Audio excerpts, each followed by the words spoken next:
Buenos días. Primero me autopresento. Soy Juan Diego Pedrero, secretario general de AFP, la Asociación de Empresas Ferroviarias Privadas.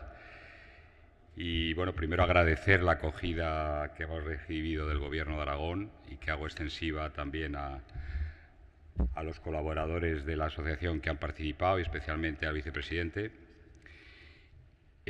porque han hecho posible esta jornada. Y bueno, considerando que lo más importante son las mesas de debate y que llevamos retraso, no quisiera extenderme mucho, pero sí al menos, bueno, comentaros un poco lo que pasa por Europa. Yo podría resumir lo que pasa en Europa con la frase de: en Europa se dedica bastante más dinero al transporte de mercancías por ferrocarril en todas sus variantes y especialmente al tráfico intermodal que el dinero que se dedica en España. Es verdad que en España se ha dedicado mucho dinero a la alta velocidad, que por cierto es un placer para los clientes y usuarios de este servicio, pero que efectivamente para las mercancías pues no se ha recibido ese dinero. Sería injusto no reconocer los intentos que se están haciendo últimamente para mejorar la conectividad de los puertos, pero en fin, se necesita bastante más. Entrando en materia, esto no sé cómo va.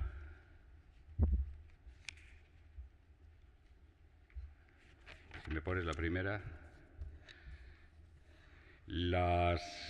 Ahora.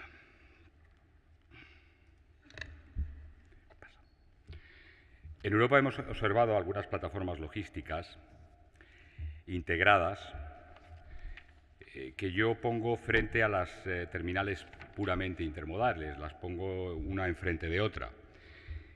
Lo que sí nos ha parecido es que las plataformas logísticas integradas tienen un grado elevado de intermodalidad, no tanto como los puertos secos o las terminales ferroportuarias y de navegación interior, pero tienen un alto grado. Sobre las terminales integradas, ustedes saben que en el año 2000 se llevó a cabo en Europa, en 9 países, se analizaron 140 organizaciones que operaban en centros logísticos ocupados con servicios de transporte intermodal.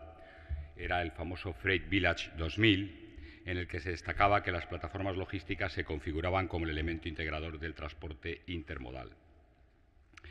El estudio resaltaba las ventajas del centro logístico para mejorar la competitividad del transporte intermodal.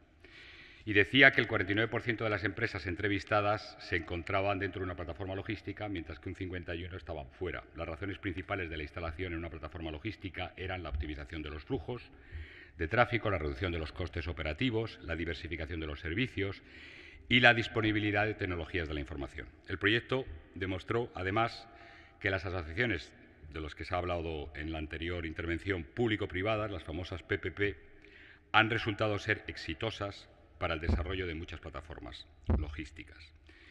Por supuesto, en muchos de los casos la financiación pública ha sido absolutamente necesaria por los elevados costes de inversión, además de que en la etapa de diseño el papel de las autoridades públicas es fundamental en la concesión de permisos, etc. También el estudio resaltaba que las empresas de transporte situadas en el interior de las plataformas logísticas tenían un mayor volumen de negocio proveniente de la intermodalidad que las empresas que operaban fuera de estos centros. Bueno, concretamente en Zaragoza tenemos un Freight Village clarísimo, que es Plaza, es un ejemplo pertinente de plataforma logística integrada. Casos similares con más intermodalidad, eso es cierto, los hay en Europa, pero también en Europa hemos encontrado plataformas logísticas que no están integradas, donde realmente no existe intermodalidad y donde lo que se ha desarrollado es el transporte básicamente de carretera. El camino a recorrer para desarrollar la intermodalidad en estas plataformas logísticas es complicado, puesto que efectivamente siempre tienen la alternativa del sistema de transporte puro, aunque la deslocalización de muchas empresas hacia estas plataformas, pues efectivamente quiere decir que como hub intermodal, en su sentido más amplio, aéreo, ferroviario, etcétera, tienen mucho sentido. Pero crecen más las plataformas dedicadas casi exclusivamente a los tráficos portuarios, desde, en todo caso, el estricto punto de vista ferrocarril-carretera. Esto lo vemos también mucho en Europa, donde el crecimiento en manipulaciones, en UTIs, es mucho más importante en este tipo de plataformas que en las grandes logísticas integradas. Y esto incluye algunas de las plataformas logísticas conocidas como las ZAL. Y es así porque el fenómeno de la globalización, esto se pasa como...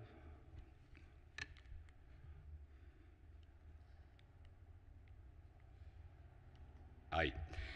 El fenómeno de la globalización tiene un impacto decisivo en la logística y, como señala el Foro Económico Mundial, los países amigos de la logística cuentan con más y mejores oportunidades para convertirse en agentes importantes de la globalización. La falta de servicios de infraestructura eficientes y a precios competitivos obstaculiza el desarrollo en general, no solo del comercio. Saben ustedes que en los últimos 20 años han aparecido nuevos competidores que son los que se están llevando actualmente la parte del león y están casi todos ellos situados en la cuenca asiática del Pacífico.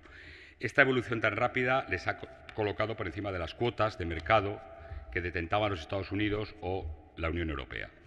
El comercio internacional actualmente, en términos de volumen, ha multiplicado por 20 desde los años 50. Las exportaciones de bienes manufacturados son actualmente 43 veces mayores que hace 50 años. Por tanto, si hacemos comercio versus producción, lo que está creciendo más es el comercio, a tasas más elevadas, que la producción mundial. Por tanto, una mejor infraestructura de transporte está asociada con mayores volúmenes de comercio y un ejemplo de esto son los puertos. Para mí, o para lo que podemos observar hoy en Europa, los puertos son el punto de transferencia modal por excelencia. Hoy todavía de esos puertos salen y entran las mercancías básicamente por el transporte por carretera.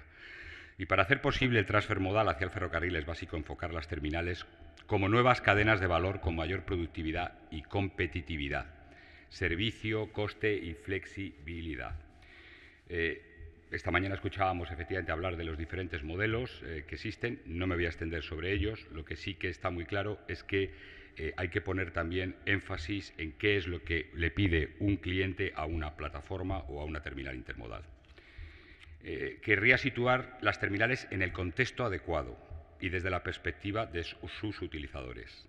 Los costes de terminales y de transporte final representan un 28% de los costes de los operadores ferroviarios, por encima de los costes de energía y combustible, un 23%, y del coste de los activos, un 21%.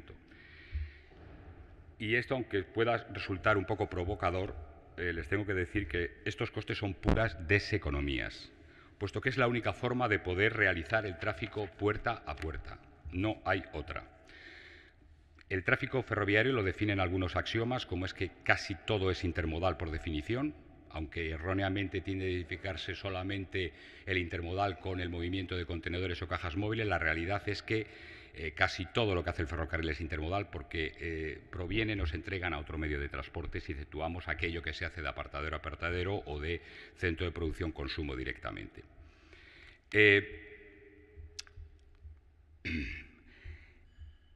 Además de este enfoque intermodal de la cadena ferroviaria facilita la captura de tráficos de la carretera. Es evidente que para ser competitivo tenemos que tener unas terminales competitivas. El ferrocarril tiene unos requisitos críticos, el de mercancías, el de viajeros tiene otros requisitos muy diferentes, pero el de mercancías tiene requisitos como son claramente el precio origen-destino, transferido al cliente y la calidad objetiva comparada con los medios alternativos. Y esto en un marco económico en el que compite en libre competencia con un mercado hiper desregulado que es la carretera y además la infraestructura es siempre uno de los factores más restrictivos. En definitiva, la rigidez de la oferta ferroviaria solo es aceptable para el cliente a cambio de precio. El ferrocarril exige normalmente una integración de procesos con el cliente y estos optan por el ferrocarril solamente si les reporta un ahorro en sus costes productivos que compense la rigidez del medio. Dicho esto, y partiendo de la importancia de las terminales y su componente coste, este tiene que ser compensado por el valor aportado. Es decir, las terminales tienen que ser una fuente de valor porque son costes de fricción. Así, en Europa y en la mayor parte de las terminales que hemos observado, la clave es orientar estas terminales a la captura de la demanda y no tanto considerarlas como un negocio individual. para la mayor parte de los gestores de estas terminales, lo relevante es hacerlas eficientes en servicio y excelentes en calidad, con servicios prestados a precios competitivos y en competencia. Y en la mayoría de estos países los terminales distinguen, por supuesto, como el nuestro, entre la propiedad de la infraestructura y la operación y la gestión, lo que corresponde al suelo, a las infraestructuras viarias, a las superestructuras en algunos casos, como las grúas pórtico o los apiladores de alcance. Pero la gestión se ocupa realmente de lo que es la operación de terminal. En Europa hemos visto casos donde efectivamente el propietario de la terminal hace la gestión, pero en fin, es un caso, digamos, anecdótico, porque la mayor parte son empresas operativas que se encargan de la gestión. Las relaciones legales, corporativas, financieras que puedan existir entre el dueño de la terminal, el administrador de infraestructura, las empresas ferroviarias, los operadores intermodales, etcétera, etcétera, yo creo que no caben y, en todo caso, en el tiempo que disponemos. Para nosotros lo más importante es la mejora de los servicios, las funciones operativas y la capacidad de las terminales en Europa. Si tenemos que decir que hay una variedad importante en Europa, comparada con España, acertamos, porque hemos visto todo tipo de terminales. Las clásicas de contenedores portuarios en su mayoría, las de más de tráfico continental, contenedores y cajas móviles, terminales ubicadas en puertos marítimos como Hamburgo y Rotterdam como más significativas, las hay de ferrypuertos como Lübeck, puertos de navegación interior como Duisburgo, Neuss o Estrasburgo o Linz, y puertos secos como los que conocemos aquí, en Viena, en Graz, en Bolonia, etc. Todos estos terminales, tanto por su ubicación como por su especialización, ofrecen una variedad de servicios, transbordo, maniobras, transporte, mantenimiento, reparación, etcétera, etcétera, y están unidos unos a otros por una densa red de servicios intermodales. Y además es densa, frecuente, lo cual posibilita efectivamente dar servicios competitivos. Otra cuestión que hemos visto, y no sabemos si aquí eso ocurre o no, en todo caso yo lo que digo aquí es mi desconocimiento sobre eso, es que estas terminales trabajan en proyectos estrechamente y de forma conjunta, en proyectos de mejora continua, compartiendo experiencias para mejorar la capacidad, el rendimiento y la eficiencia. La mayor parte de esas terminales, también que hemos observado, tienen una capacidad mínima para manipular entre 120.000 y 150.000 transbordos, pueden duplicar, triplicar incluso su capacidad. Los gestores de las terminales son, independientemente de la propiedad de las mismas, conscientes de que su papel es cumplir con una posición crítica de la interfaz de la cadena intermodal.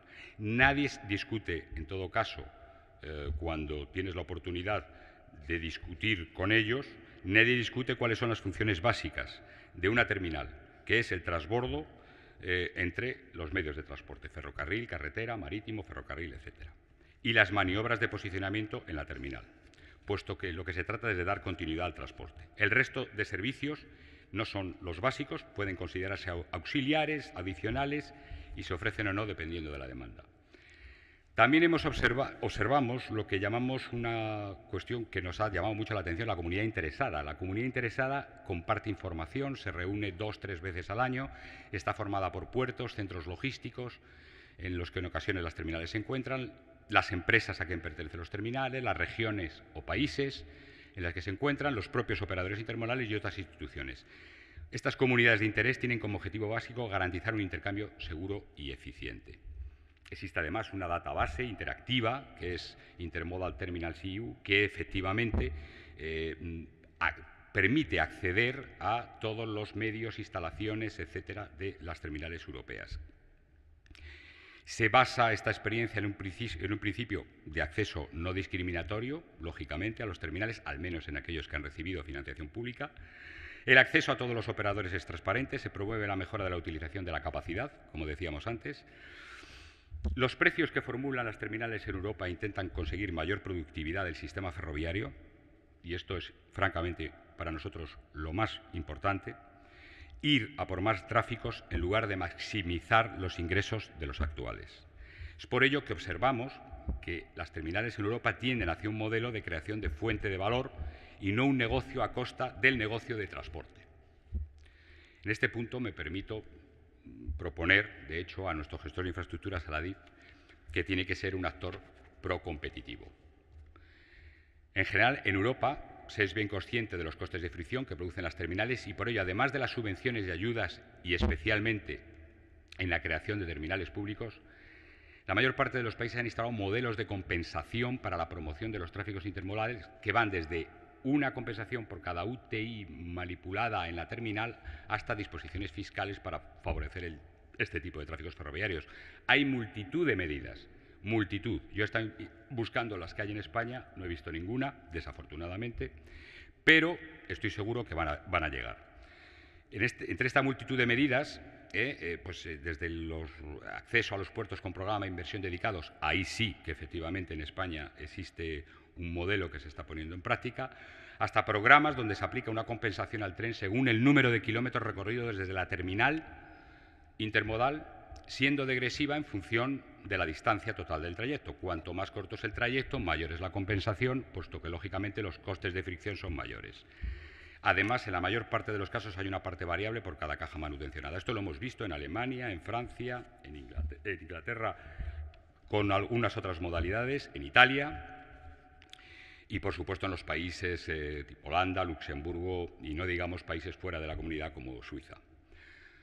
Observamos que finalmente, si queremos aproximarnos a un modelo que fuera efectivamente procompetitivo, tendríamos que hablar de la libre iniciativa empresarial y competencia entre terminales. Tendríamos que hablar, conceptualmente, y así además se ha comentado, en la práctica las dos figuras principales que estén absolutamente separadas, propietario y gestor de terminal. Las terminales tienen que gestionarse por empresas especializadas. Se debe distinguir también, como se hace en Europa, entre las terminales estratégicas y de interés nacional e internacional, porque los estándares técnicos de servicios, etcétera, no son los mismos. Una mayor integración o una mejor coordinación, cuando aquella no sea posible, entre las terminales ferroportuarias y aquellas terminales adyacentes a los puertos, porque es la única forma de aunar tráficos terrestres a marítimos, creando el tamaño mínimo de mercado que soporte el mantenimiento regular de los servicios, algo básico para este tipo de productos. Y en líneas generales lo que hemos visto es que las relaciones económicas y jurídicas entre la sociedad promotora y una determinada sociedad explotadora están muy claras en Europa. Los plazos de contratación que hemos visto también en Europa tienen un mínimo de 10 años, cuando no más. Se hablaba justamente esta mañana sobre los cortos plazos que no permiten un modelo estable, porque el doble objetivo de un modelo a largo plazo es realizar inversiones sostenibles, financiación de las mismas y la transformación de un modelo de gestión y su modelo productivo. Los precios de los servicios básicos deben ser libremente pactados por las partes, con un sistema transparente, con publicidad de los mismos, incorpore sistema de incentivos que induzca a la mejora de costes y, por supuesto, un sistema de gestión de la calidad y la eficiencia. El modelo que se ha venido practicando en España, lo comentaba antes Luis Vicente, efectivamente, para externalizar la gestión de los servicios en las terminales públicas, ha estado muy condicionado por la situación financiera y por cuestiones que afectan al personal de Adif. Y yo creo que esto ha frenado el desembarco del sector privado en la gestión de las terminales. Por ello instamos, como decíamos anteriormente, que no se busque un modelo donde prime la búsqueda de la rentabilidad en las terminales, al menos públicas, sino un modelo que asegure una mayor productividad del sistema ferroviario y creador de valor. Uno de los asistentes decía antes que el sector público tenía que remunerarse en un 2,5%.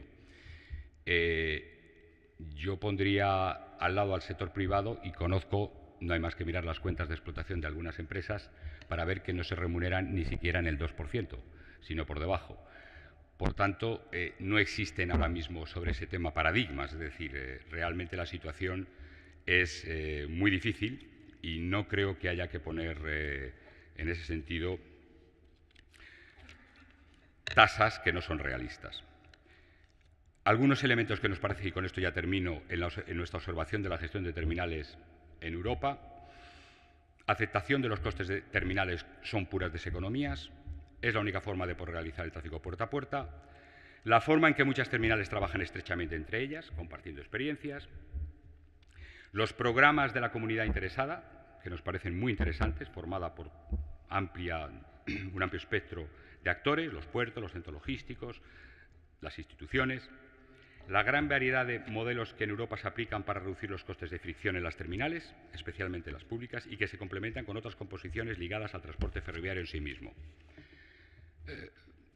La clave en las terminales que hemos visto, y vuelvo a repetirlo, que hemos encuestado, es la captura de demanda y no tanto considerarlas como un negocio individual.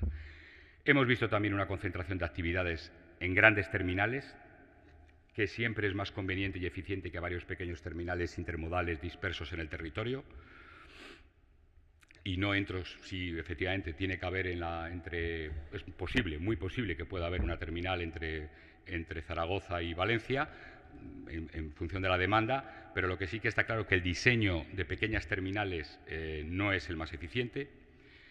Se ha actuado mucho en dotar a las terminales ferroviarias de conexiones eficientes con el fin de evitar maniobras de acceso, expedición complicadas y por tanto costosas, además de acortar los tiempos de tránsito. Por supuesto, la dotación mínima de vías que hemos visto en Europa es de 750 metros y aquí estábamos hablando de vías de 400 metros, etc.